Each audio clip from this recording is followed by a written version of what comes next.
भगवान करता है। उन दिनों अवध में असफुल्ला का शासन था। उसके पास जो भी आता खाली हाथ नहीं लौटता था। इस दरिया दिली के कारण उसे दाता होने का अहंकार भी था। कहते हैं उन्हें दिनों मस्त नाम राम के एक साधु नित्य भिक्षा के लिए निकलते थे। कुछ लोगों ने बाबा को मस्तराम से कहा, बाबा रोज़ रोज़ भिक्षा मांगने का चक्कर ख़त्म करो। एक दिन जाकर सुल्तान से भरपूर मांग लो। केवल एक बार सुल्तान के दरवाजे पर इतना कह देना, जिसको ना दे मौला उसे दे असफुल्ला।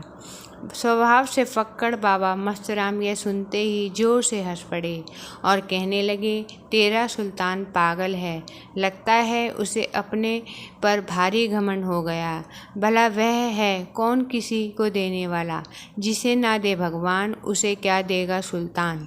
बाबा की बात धीरे धीरे सुल्तान के पास आ पहुंची। उसे लगा जैसे बाबा मस्तराम उसके कार्य का मजाक उड़ा रहे हैं। तब उसने एक योजना बनाई।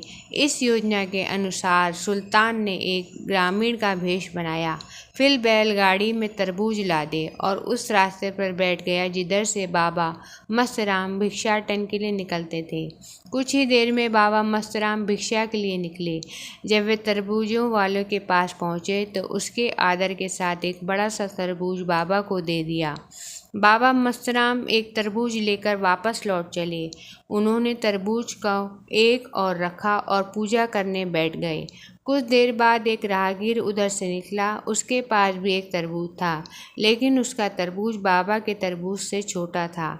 बाबा के तरबूज को देखकर वह मन ही मन सोचने लगा कि काश मेरे पास भी इतना बड़ा तरबूज होता। मैं तो परिवार वाला हूँ, इस छोटे तरबूज से कैसे काम चलेगा। फिर बाबा जी तो अकेले हैं, इतने बड़े तरबूज का क्या करेंगे। राहगीर की बात बाबा को मन में जान चुके थे। उन्होंने कहा, भाई तुम अपना छोटा तरबूज मुझे दे दो, मेरा तरबूज तुम ले जाओ। राहगीर ने बात मान ली और बाबा वाला तरबूज लेकर घर आ गया।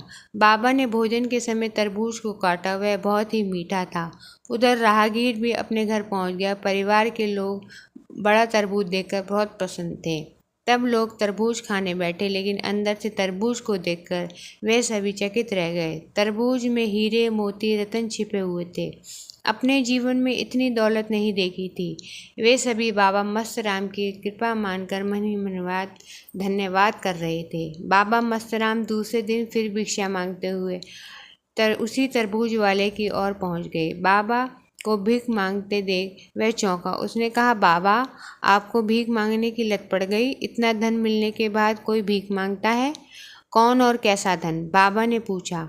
अब अपना वास्तविक परिचय देते हुए सुल्तान ने कहा, हमने जो कल तरबूज दिया था उसमें बहुत सी दौलत थी, वह भी इतनी कि जीवन भर खर्चा करते तो ख़त्म नहीं हो सकती।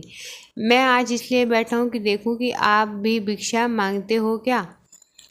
अब बाबा मस्तराम सब कुछ समझ चुके थे। वे हंसते हुए बोले, सुल्तान जिसे ना दे भगवान उसे क्या देगा सुल्तान। देने वाला तो प्रभु है। सुल्तान की क्या हस्ती जो उसकी मर्जी के बिना किसी को दे दे। यदि तुम देते तो प्रभु की मर्जी ही देते हो।